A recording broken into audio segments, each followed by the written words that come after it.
Welcome to Hopestream News, where we bring you real stories from across Africa, stories of courage, pain, and the desperate cry for hope. In Nigeria, a pastor has spoken out with tears and anger, standing over the graves of innocent people whose only crime was being Christian.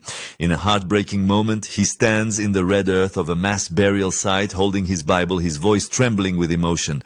Around him lie the bodies of men, women, and children, victims of brutal attacks carried out by armed groups that continue to terrorize communities across northern and central Nigeria. The pastor said he is tired of burying his people, tired of praying over graves, tired of watching his community live in fear while the world stays silent.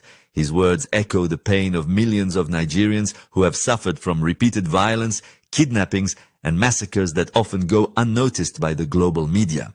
In recent years, thousands of Christians in rural villages have been killed or displaced in waves of attacks that authorities have struggled to stop. Families are forced to flee, entire communities are burned to the ground, and survivors are left with nothing but grief and unanswered questions. The pastor's message is clear and urgent. The world must hear our cry. He calls for international attention, for humanitarian support, and for justice.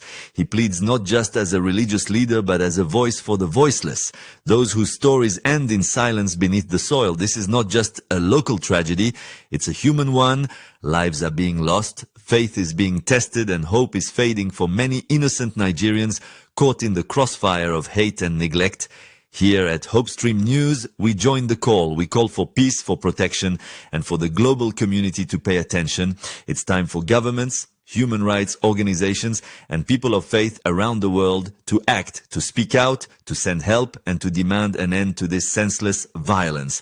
No one should have to dig the graves of their own people. No pastor should stand before mass burials and ask, when will this end? Nigeria needs help, the world needs to listen. And together, we must be the voice for those who can no longer speak. This is Hopestream News, giving a voice to the forgotten and shining a light where darkness tries to prevail.